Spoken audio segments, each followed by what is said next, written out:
Hello friends, आप इस video को देखने के बाद जान सकेंगे कि कौन सी मेडिसिन किस काम आती है। दोस्तों, जब भी हम दवा खरीदते हैं या किसी डॉक्टर द्वारा दी जाती है तो हम कंफ्यूज रहते हैं, क्योंकि कई बार हमें मेडिसिन लेनी भी पड़ सकती है तो किसी को मेडिसिन देनी भी पड़ सकती है।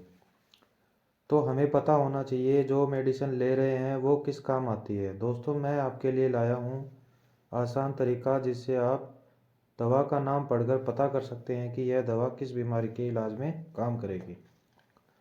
दोस्तों, वीडियो में लास्ट तक बने रहें क्योंकि 80% लोगों को पता ही नहीं होता दवा किस काम आती है। दोस्तों, हर मेडिसिन में एक वर्ड होता है जिससे हम आसानी से पता कर सकते हैं। चलिए फ्रेंड्स, हम जानते हैं सफिक्स के बारे में। तो पहले हम सफिक्स की डेफिनेशन को जान लेते हैं।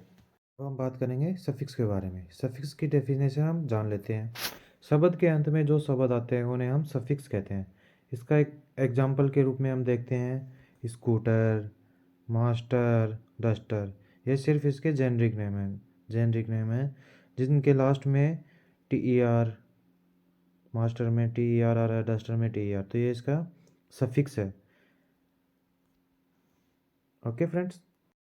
दोस्तों, अब हम बात करेंगे हमारे अगले सफिक्स सोन के बारे में। तो सोन की मेडिसिन कैटेगरी स्टेरॉइड्स होती है। तो सोन एक प्रकार का स्टेरॉइड्स होता है और स्टेरॉइड्स का काम होता है बॉडी में रेडनेस और इन्फ्लामेशन यानी कि लालिमा और सूजन को कम करना होता है। लेकिन स्टेरॉइड्स का ज़्यादा समय तक इस्तेमाल नहीं करना चाहिए, इसके साइड इफ़ेक्ट्स भी हो सकते हैं। इस तरह की दवा को बिना डॉक्टर की सलाह के नहीं लेनी चाहिए। इसके एग्जाम्पल हैं बेटामेथासोन, डेक्सामेथासोन और कोर्टिसोन। ये सभी इसके एग्जाम्पल हैं। तो इन सभी के लास्ट में हमें देखने को मिल रहा है सोन, सोन और सोन।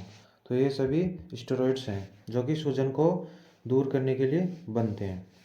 तो इन सभी मेडिसिन का यूज़ बॉडी में इन्फ्लामेशन को दूर करने के लिए किया जाता है। तो दोस्तों, आप समझ ही गए होंगे जिन भी मेडिसिन के लास्ट साल्ट में के लास्ट में सोन शब्द आए यानी कि सफिक्स सोन आए तो वे सभी स्टेरॉइड्स होती हैं। तो स्टेरॉइड्स को बिना डॉक्टर के सलाह के नहीं लेना चाहिए। अब हम बात करेंगे माइसिन के बारे में। माइसिन एक एंटीबायोटिक होता है जिसकी मेडिसिन कैटेगरी एंटीबैक्टीरियल होती है। तो अब हम बात करेंगे, अब थोड़ा जान लेते हैं एंटीबायोटिक के बारे में। एंटीबायोटिक एक पदार्थ होता है जो जीवाणु मार डालता है या उसके विकास को रोकता है। यानी कि एंटीबायोटिक्स का उपयोग कवक और सूक्ष्मदर्शी द्वारा देखे जाने वाले जीवाणुओं के कारण हुए संक्रमण के इलाज के लिए होता है। इसके एग्जाम्पल हम देखते हैं नियोमाइसिन, एजिथ्रोमाइसिन और स्ट्रेप्टोमाइसिन। ये सभी इसके एग्जाम्पल है जिनके लास्ट में क्या है माइसिन, माइसिन, माइसिन। तो ये सभी एंटीबायोटिक्स दवा के रूप में जाने जाते हैं। तो दोस्तों, हम पिक्चर के माध्यम से समझ सकते हैं। यहाँ पे हमने स्ट्रेप्टोमाइसिन इंजेक्शन की पिक्चर लगाई है जिसमें जो कि एक एंटी बैक्टीरियल है जो बैक्टीरिया को किल करने में इसका यूज करते हैं। अब हम बात करते हैं नियोमाइसिन ट्यूब के बारे में। तो नियोमाइसिन एक ट्यूब है जिसको हम बाहरी स्किन पर यूज़ करते हैं। यह भी एंटीबैक्टीरियल है। यह काफ़ी इफेक्टिव है जो कि अन्य कॉम्बिनेशन के साथ मार्केट में अवेलेबल मिलती है। दोस्तों, ये सभी दवाइयाँ हमें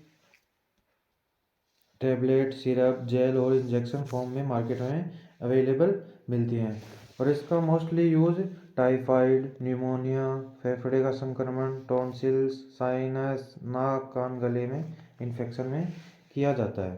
तो दोस्तों, आप समझ गए होंगे जिस भी दवा के साल्ट के लास्ट में माइसिन आता है वो सभी एंटीबायोटिक और एंटीबैक्टीरियल दवा होती हैं।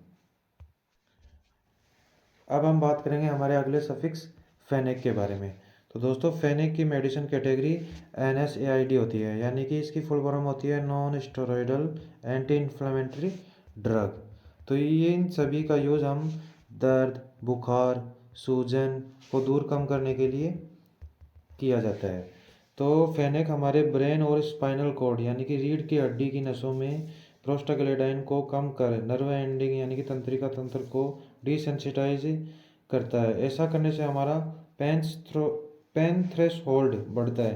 तो यहाँ पे हम बात करेंगे पेन थ्रेशोल्ड क्या होता है। इसका मतलब होता है कि हमें दर्द तो होता है लेकिन हमें दर्द का एहसास नहीं होता। तो इसका यूज हम मुख्यतः दर्द, बुखार और सूजन को कम करने के लिए किया जाता है। तो दोस्तों इसके एग्जाम्पल हैं डाइक्लोफेनेक, नेपाफेनेक और ब्रोमफेनेक। तो दोस्तों इन सभी एग्जाम्पल के लास्ट में आया है फेनेक। यहाँ भी फेनेक देखने को मिल रहा है और यहाँ भी फेनेक देखने को मिल रहा है। तो दोस्तों हम पिक्चर के माध्यम से समझ सकते हैं कि हमने लगाई है वोवेरान 50 mg टैबलेट। तो ये इसका ब्रांड नेम है, वोवेरान इसका ब्रांड नेम है। इसे नोवार्टिस कंपनी द्वारा बनाया जाता है। तो दोस्तों इसका जेनरिक साल्ट है डाइक्लोफेनेक। तो डाइक्लोफेनेक में के लास्ट में क्या रहा है दोस्तों, फेनेक। तो ये क्या है, दर्द, बुखार और सूजन को कम करने वाली दवा है। तो दोस्तों इसके नीचे हमने लगाया वोवेरान जेल के बारे में। तो इसमें भी दोस्तों डाइक्लोफेनेक है, तो इसमें भी लास्ट में सफिक्स आ रहा है फेनेक। तो ये भी दर्द और सूजन को कम करता है।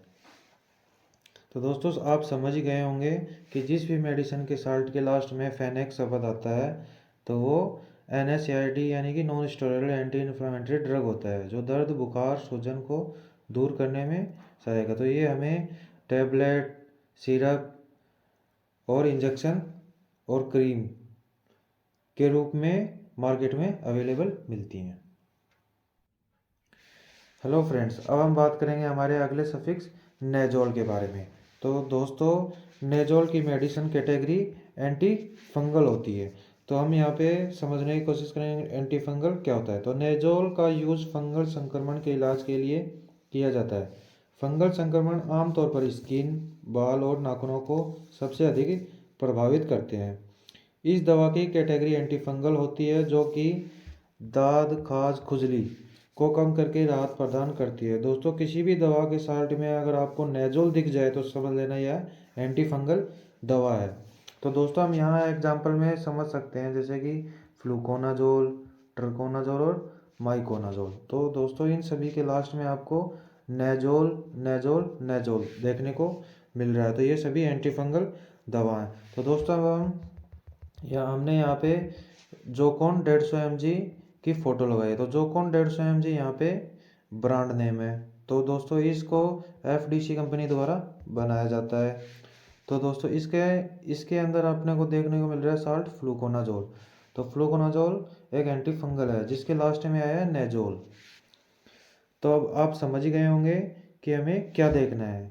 नेजोल से पहले कोई भी शब्द आ सकता है, जैसे फ्लूको आ सकता है, ट्रको आ सकता है, माइको आ सकता है। तो हमें इन सभी को नहीं देखना है, हमें सिर्फ लास्ट के वर्ड सफिक्स नेजोल को देखना है। ठीक है, ओके फ्रेंड्स। तो आप समझ गए होंगे जिन भी मेडिसिन के लास्ट साल्ट के लास्ट में नेजोल वर्ड आए या नेजोल सफिक्स आए वो सभी एंटी फंगल दवाएं होती हैं। बात करेंगे हमारे अगले सफिक्स वीर के बारे में। तो दोस्तों वीर की मेडिसिन कैटेगरी है एंटी वायरल होती है। तो दोस्तों यह इस दवा का यूज विशेष रूप से हर्पीस सिंगुलस और कोल्ड सोर्स के इलाज के लिए किया जाता है। तो दोस्तों यहाँ पे हर्पीस होता है जिसके बदन पे फोड़े निकल जाते हैं, और यहाँ पे कोल्ड सोर्स का मतलब है कि जिसके मुंह में छाले निकल जाते हैं। इसका इलाज करने के लिए इसका उपयोग किया जाता है। तो इसके अलावा वीर का यूज कुछ दूसरी समस्याओं के लिए भी किया जाता है। तो इसके दोस्तों इसके एग्जाम्पल हम देखते हैं एसिक्लोवीर, रिटेनोवीर और इंडिनोवीर। तो ये सभी एंटीवायरल दवाएं हैं। इन सभी के लास्ट में वीर वीर वीर वीर वीर देखने को मिल रहा है, जो कि हमारा सफिक्स है, जो कि एंटीवायरल है। तो दोस्तों हम फोटो के माध्यम से समझ सकते हैं। हमने यहाँ पे एसीवीर 400 DT की टैबलेट की फ़ोटो लगाई है। तो दोस्तों यह एसीवीर 400 DT यहाँ पे ब्रांड नेम है और इसे सिप्ला कंपनी द्वारा बनाया जाता है, और इसका साल्ट है एसिक्लोविर। तो एसिक्लोविर एंटीवायरल है। तो इसके लास्ट में अपने को क्या देखने को मिल रहा है, वीर। तो दोस्तों आप समझ गए होंगे कि जिस भी मेडिसिन के साल्ट के लास्ट में अपने को वीर देखने को मिले वो सभी क्या है, एंटीवायरल है। तो दोस्तों ये सभी दवाएं आपको cream, infusion, tablet, injection, drop और ऑइंटमेंट के रूप में मार्केट में अवेलेबल मिलती हैं। Okay friends. दोस्तों अब हम बात करेंगे हमारे अगले सफिक्स स्टेटिन के बारे में। तो हम बात करते हैं स्टेटिन की मेडिसिन कैटेगरी एंटी हाइपर लिपिडेमिक्स होती है, जो कि ब्लड में मौजूद खराब कोलेस्ट्रॉल और फैट जैसे एलडीएल ट्राइग्लिसराइड को कम करने और गुड कोलेस्ट्रॉल जैसे एचडीएल यानी कि उच्च घनत्व वाले लिपोप्रोटीन जो कि अच्छा कोलेस्ट्रॉल होता है को बढ़ाने के लिए संतुलित डाइट के साथ एटोरवास्टाटिन का यूज किया जाता है। यह दवा स्टेटिन के अंतर्गत आती है, जो दवाओं का एक समूह है। तो ये सभी लीवर के द्वारा बनाए गए कोलेस्ट्रॉल को कम करने के लिए इसका इस्तेमाल किया जाता है। इस दवा का यूज अन्य पेशेंट्स में भी किया जाता है जिनमें लिपिड बढ़ा होता है यानी कि कोलेस्ट्रॉल बढ़ जाता है, उन्हें स्टेटिन मेडिसिन दी जाती है। इन पेशेंट्स को हार्ट अटैक के चांस रहते हैं, उसे दूर करने के लिए स्टेटिन दी जाती है। इसके एग्जाम्पल हैं एटोरवास्टाटिन, लोवास्टाटिन और सिमवास्टाटिन। तो ये सभी इसके एग्जाम्पल है। तो दोस्तों इन सभी के लास्ट में आपको स्टेटिन, स्टैटिन और स्टैटिन ये सभी देखने को मिल रहा है। तो दोस्तों हम पिक्चर के माध्यम से समझ सकते हैं। यहाँ पे हमने एस्टोर 40 mg की पिक्चर लगाई है, तो यह है इसका ब्रांड नेम है और इसे सन फार्मा द्वारा बनाया जाता है, जो कि एक कंपनी है। इसमें आया है एटोरवास्टाटिन, जो कि एक एंटी हाइपरलिपिडेमिक्स है। तो इसके लास्ट में आपने को देखने को मिला है स्टैटिन, जो कि लिपिड के यूज के लिए किया जाता है यानी कि कोलेस्ट्रॉल को कम करने के लिए किया जाता है। हम पिक्चर के माध्यम से समझ गए हैं कि यह क्या काम आता है। तो दोस्तों जिस भी मेडिसिन के साल्ट के लास्ट में स्टैटिन आता है वो एंटी हाइपरलिपिडेमिक्स दवाएं होती हैं, जो कि ख़राब कोलेस्ट्रॉल को कम करने के लिए बनी होती हैं। तो दोस्तों इसी के साथ हमारा वीडियो यही समाप्त करते हैं। आपको कैसा लगा कमेंट बॉक्स में ज़रूर बताएं।